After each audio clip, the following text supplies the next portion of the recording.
ए कविता, ये क्या? आज तूने फिर मेरे घर के आगे कूड़ा फेंक दिया? हाँ तो घर के बाहर ही फेंका है ना, कौन सा तेरे घर के अंदर फेंका है जो इतना चिल्ला रही है? अरे एक बार फेंक कर तो देख, मेरे घर के अंदर कूड़ा, तेरे हाथ ना तोड़ दूंगी मैं। देख रानी, तेरा ज्यादा हो रहा है, तमीज में रह, नहीं तो मैं तेरा मुंह तोड़ दूंगी। नहीं कविता, एक मोहल्ले में दो मुंह जैसी औरतें अच्छा नहीं लगेंगी। रघु की बात सुनकर रानी जोर जोर से हंसने लगी। अरे आप मेरी साइड हो या इसके? अरे गुस्सा क्यों होती हो, मैं तो तुम्हारे साथ ही हूँ, लेकिन तुम लड़ क्यों रही हो? मैंने सामने वाली सड़क पर कूड़ा फेंका तो ये रानी मुझसे लड़ने आ गई। अरे भाई साहब, हवा चलने पर सारा कूड़ा मेरे घर में आ गया। अब आप ही बताइए, इसको ना बोलूं तो किसको बोलूं? हाँ तो सड़क तेरे बाप की है क्या जो वो कूड़ा ना फेंकूं? कविता के इतना बोलते ही रानी को गुस्सा आ जाता है और वो कविता के ऊपर टूट पड़ती है।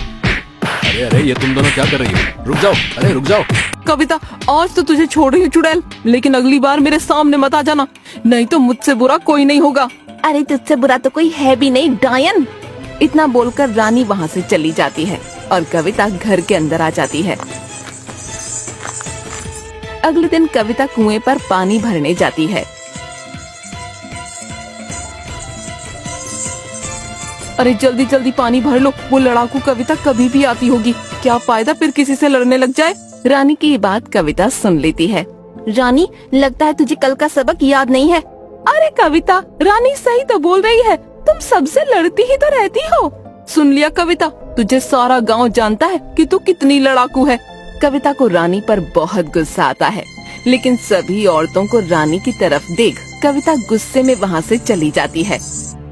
लाओ भाग्यवान, पानी लाओ, मुझे बहुत जोर की प्यास लगी है। रघु जैसे ही खाली मटका देखता है तो चौंक जाता है। अरे ये क्या भाग्यवान, तुम पानी नहीं लाई? फिर कविता रघु को सारी बात बताती है। ए जी सुनिए, ये रोज रोज की चिक चिक से ना मैं बहुत तंग आ चुकी हूँ, मुझे न रहना अब यहाँ। लेकिन कविता, हम कहाँ जाएंगे? हमारे पास इस घर के अलावा और कोई घर भी तो नहीं है। कहीं भी चले जाएंगे, लेकिन अब हम इस घर में बिल्कुल न रहेंगे। गलती तो तुम्हारी ही है कविता, तुम क्यों उन लोगों के मुँह लगती हो? अब आप भी मुझे सुनाने लगे, मैं कुछ नहीं जानती। हम यहाँ नहीं रहेंगे, हम आज ये गांव छोड़कर शहर चले जाएंगे। ठीक है कविता, अगर तुम्हें शहर जाना उचित लगता है तो हम आज ही ये गांव छोड़कर शहर चले जाएंगे। फिर वो दोनों अपना सारा सामान बांधकर शहर जाने के लिए तैयार होने लगते हैं।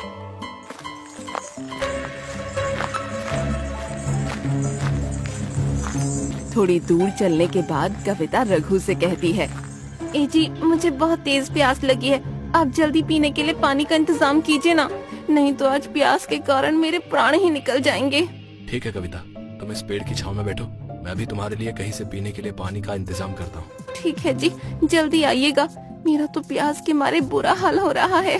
फिर रघु कविता को एक पेड़ की छांव में बैठाकर उसके लिए पानी लेने चला जाता है। 3 घंटे बीत जाते हैं, लेकिन रघु पानी लेकर वापस नहीं आता। अरे ये अभी तक पानी लेकर क्यों नहीं आए? मेरा तो प्यास के मारे दम घुटा जा रहा है। अरे ये रहा पानी, मैं जल्दी से इस मटके में पानी भर लेता हूँ, कविता मेरा इंतजार कर रही होगी। फिर रघु पानी से भरे उस मटके को लेकर कविता के पास पहुँचता है। हे भगवान, ये क्या हो गया? कविता आंखें खोलो, मैं तुम्हारे बिना एक पल भी नहीं रह सकता, नहीं रह सकता।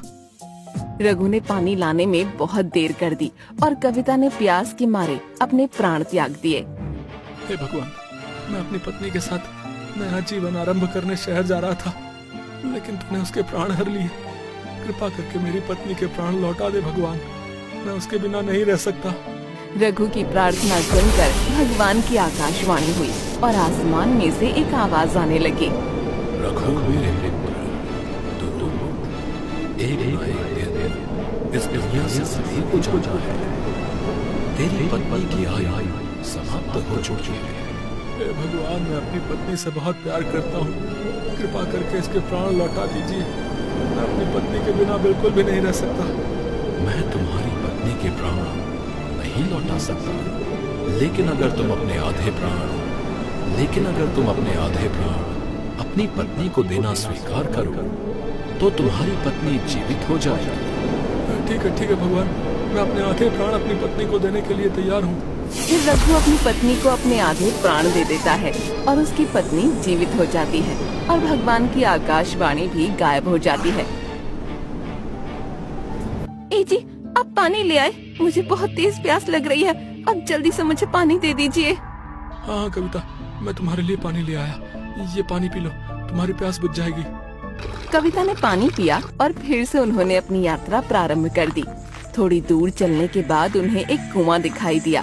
फिर रघु अपनी पत्नी से बोला, कविता, हमने आधा रास्ता तय कर लिया है, तुम यहीं कुएं के पास बैठो, मैं तुम्हारे लिए कुछ खाने का बंदोबस्त करता हूँ। ठीक है जी, आप जाइए, मैं यहीं आपका कुएं के पास इंतजार करती हूँ, और हाँ, जल्दी आइएगा। फिर कविता कुएं के पास बैठ जाती है और रघु कविता के लिए कुछ खाने का बंदोबस्त करने चला जाता है।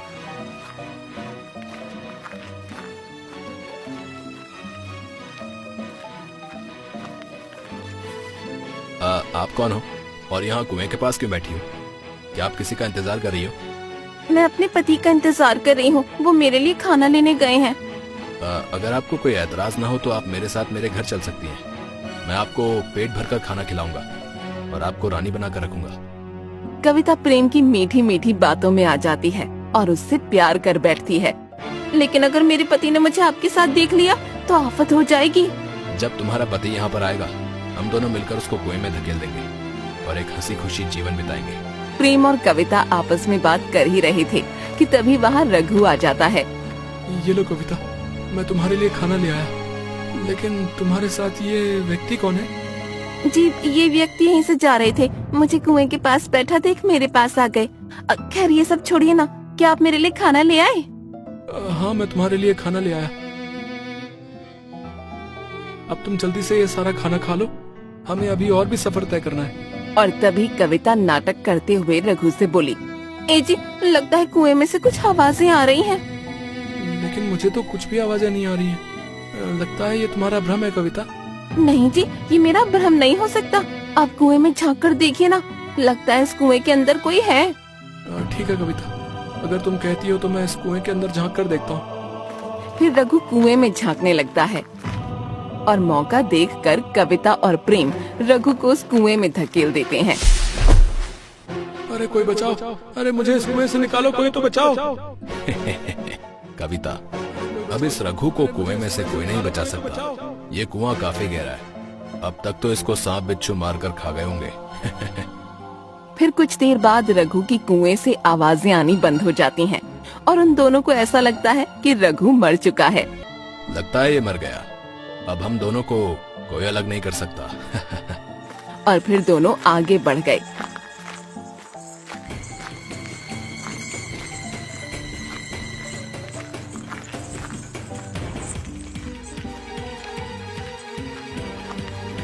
प्रेम और कविता रास्ते से जा ही रहे होते हैं कि तभी वहाँ पर गांव का सरपंच आ जाता है। अरे प्रेम, तुम्हारे साथ ये स्त्री कौन है? क्या तुमने शादी कर ली? हाँ सरपंच जी, मैंने शादी कर ली और ये मेरी पत्नी कविता है। ठीक है भाई, नई शादी की बधाई हो। चलो अब मैं चलता हूँ, मुझे अब और भी काम है। ये कहकर सरपंच वहाँ से चला जाता है और प्रेम और कविता भी अपने घर आ जाते हैं। कविता, अब तुम्हें यहाँ कोई तंग नहीं करेगा, तुम यहाँ आराम से रह सकती हो। ठीक है जी, अब मुझे बहुत तेज भूख लग रही है, आप मेरे लिए कुछ खाने का बंदोबस्त कर दीजिए। ठीक है कविता, तुम यहीं रुको, मैं अभी तुम्हारे लिए खाना लेकर आता हूँ। फिर प्रेम कविता के लिए खाना लेने चला और इधर रघु कुएं में से मदद की पुकार लगा रहा था। अरे कोई मुझे इस कुएं से बाहर निकालो, अरे कोई बचाओ, नहीं तो मैं मर जाऊंगा, अरे कोई बचाओ। रघु की आवाज सुनकर कुछ लोग कुएं के पास आते हैं और रघु को कुएं से बाहर निकालते हैं। फिर रघु उस व्यक्ति से कहता है, मुझे कुएं से बाहर निकालने के लिए आपका बहुत बहुत धन्यवाद, मैं आपका ये उपकार जिंदगी भर नहीं भूलूंगा। वो सब तो ठीक है भाई, लेकिन तुम इस कुएं में कैसे गिर गए? वो तो धन्यवाद है भगवान का कि तुम इस कुएं से बच गए, क्योंकि इस कुएं में सांप बिच्छू रहते हैं। फिर रघु उन लोगों को प्रेम और कविता की सारी बातें बताने लगता है। ओह अच्छा, तो ये बात है। क्या नाम बताया तुमने अपनी पत्नी का? जरा फिर से कहना। मेरी पत्नी का नाम कविता है भाई, और वो बहुत ही धोखेबाज निकली। अगर वो मुझे मिल गई ना तो मैं उसे छोड़ूंगा नहीं। अरे भाई, तुम बस ये समझो कि तुम्हारी पत्नी तुमको मिल गई। लेकिन वो कैसे भैया? क्या तुमने मेरी पत्नी को देखा है? वो कहाँ रहती है? हाँ भाई, हमारे गांव में एक प्रेम नाम का व्यक्ति रहता है और उसने अभी अभी शादी की है और उसकी पत्नी का नाम भी कविता है। हो ना हो वो तुम्हारी पत्नी कविता ही है। भाई क्या आप मुझे बता सकते हो कि वो दोनों कहाँ रहते हैं? गांव में एक मंदिर के पास उन दोनों का घर है, वो दोनों वहीं पर रहते हैं। मुझे ये सब बताने के लिए आपका बहुत बहुत धन्यवाद भाई। ठीक है भाई, अब मैं चलता हूँ। ठीक है भाई, हम भी ईश्वर से यही प्रार्थना करते हैं कि तुम्हें जल्दी ही इंसाफ मिल जाए। फिर रघु प्रेम और कविता को ढूंढने उस गांव के अंदर चला जाता है। अरे भाई, क्या आपने प्रेम और कविता नाम के दो पति पत्नी को देखा है जिन्होंने अभी अभी शादी की है? अरे नहीं नहीं भाई, मैंने नहीं देखा। मैं इस गांव में नया नया आया हूँ, तुम किसी और से पूछ लो। फिर रघु कई लोगों से पूछताछ करता है, लेकिन उसे प्रेम और कविता के बारे में कोई जानकारी नहीं मिलती और थक हार कर रघु एक पेड़ के नीचे बैठ जाता है।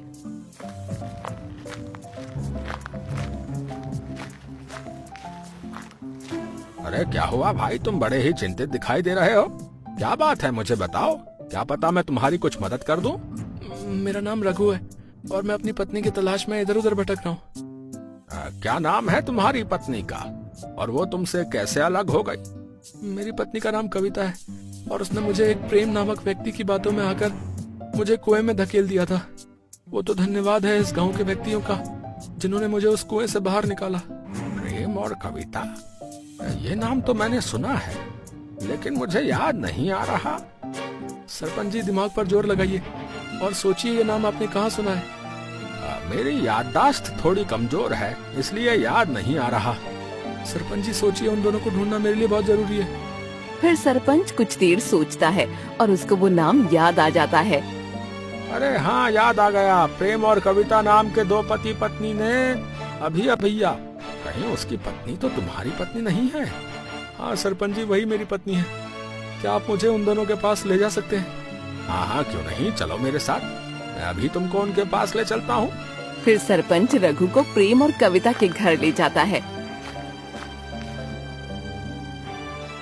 अरे ओ प्रेम के बच्चे, बाहर निकल। सरपंच की आवाज सुनकर प्रेम घर के बाहर आता है और रघु को सामने देख वो थोड़ा डर जाता है। अरे क्या हुआ सरपंच जी, आप इतना चिल्ला क्यों रहे हैं? क्या बात है?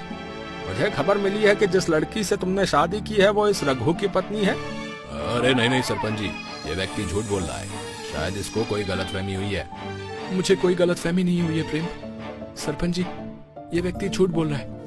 इसी ने मुझे कुएं में धकेला था। नहीं सरपंच जी, ये झूठ बोल रहा है। मैं भला इसको कुएं में क्यों धकेलूंगा?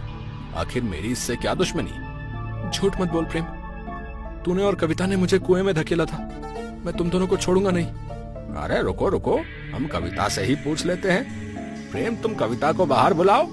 फिर प्रेम कविता को बाहर बुलाता है और सरपंच जी उससे कहते हैं, अरे कविता, क्या तुम इस रघु को जानती हो? क्या ये तुम्हारा पति है? नहीं सरपंच जी, मैं इनको नहीं जानती। झूठ मत बोल पागल औरत, ऊपर वाला सब देख रहा है। तुम कौन हो? मैं तो तुम्हें नहीं जानती। तूने मेरे प्राणों का आधा भाग लिया है। अरे भगवान से तो डर मूर्ख औरत। जब तेरे प्यास के मारे तेरे प्राण निकल गए थे, तब मैंने ही तुझे अपने आधे प्राण दान दिए थे। रघु की ये बात सुनकर कविता डर जाती है और रघु से कहती है, अगर ऐसा है तो जो कुछ भी मैंने आपसे लिया है वो सब मैं आपको वापस करने का वचन देती हूँ। इतना कहते ही कविता नीचे गिर पड़ती है और वो भगवान को प्यारी हो जाती है। ये देख सभी हैरान हो गए और प्रेम के तो पैरों तले जमीन ही खिसक गई। ए भगवान, ये क्या हो गया? अब ये सरपंच मुझे छोड़ेगा नहीं।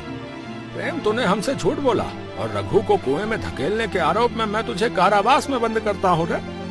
कविता, अगर तुम मुझसे झूठ न बोलती तो तुम्हारे साथ ये सब नहीं होता। चुप हो जाओ रघु, अब होने को कौन टाल सकता है?